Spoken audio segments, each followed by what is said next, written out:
Ahojte, vítam ťa pri mojom videu, v ktorom by som sa chcela spolu s tebou podeliť o niečo, čo bolo v mojom živote absolútne kľúčové. Vedela si o tom, že to, ako o sebe zmýšľame, ovplyvňuje každú oblasť nášho života. Že to ovplyvňuje kvalitu našich vzťahov, naše rozhodnutia, náš pohľad do budúcnosti.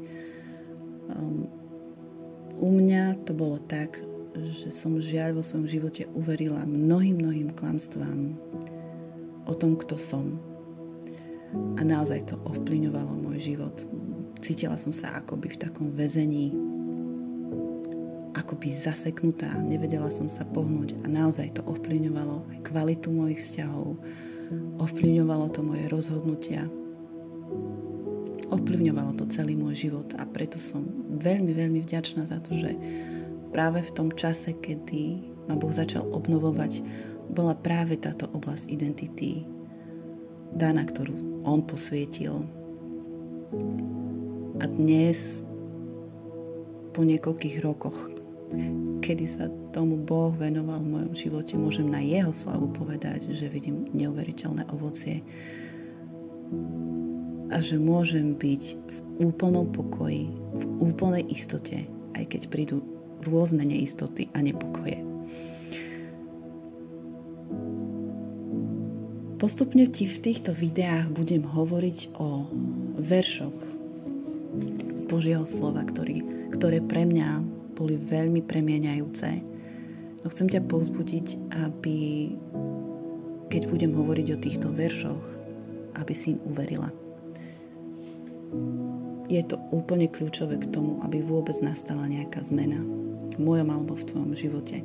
Aby sa slovo, ktoré čítame, zmiešalo s našou vierou.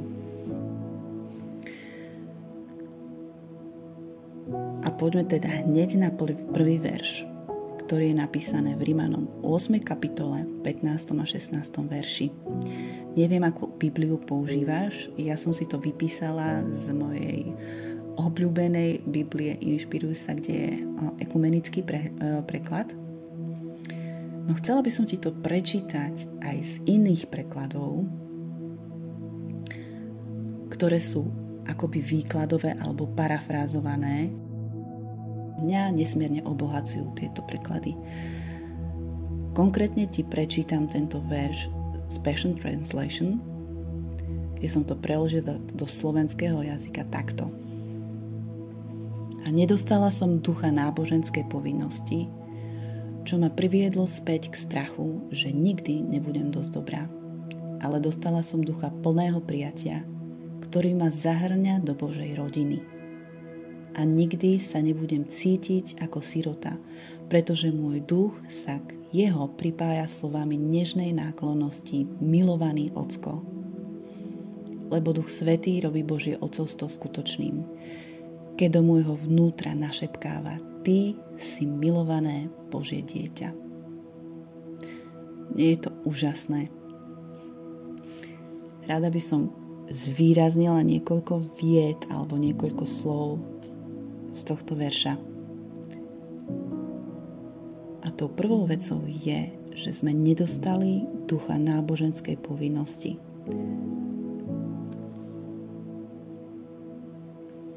Ekumenický preklad hovorí, že sme neprijali ducha otroctva. Otrok sa vždy cíti ako vo väzení. Ako ten, ktorý musí stále niečo dookola robiť, aby sa páčil pánovi, alebo aby vyhovoval nejakým požiadavkám svojho pána.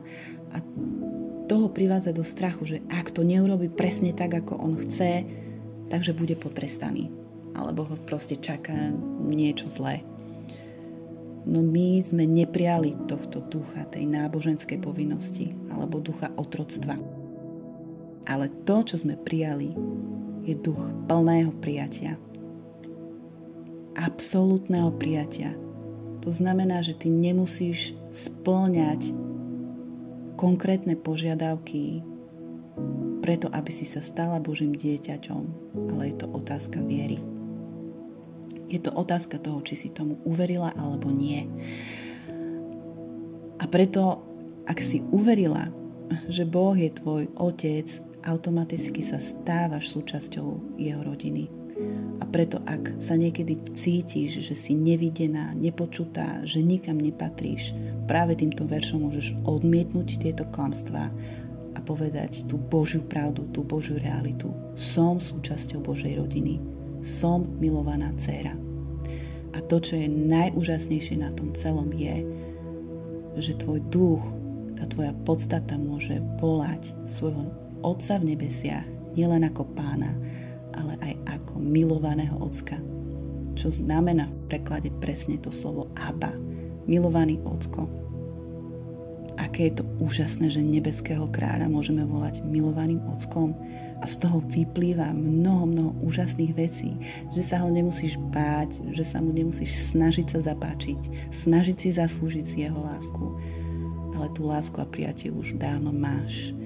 Stačí sa len schúliť do jeho náručia a uvedomiť si, že on je môj Abba. Som prijatá, milovaná a som súčasťou Božej rodiny.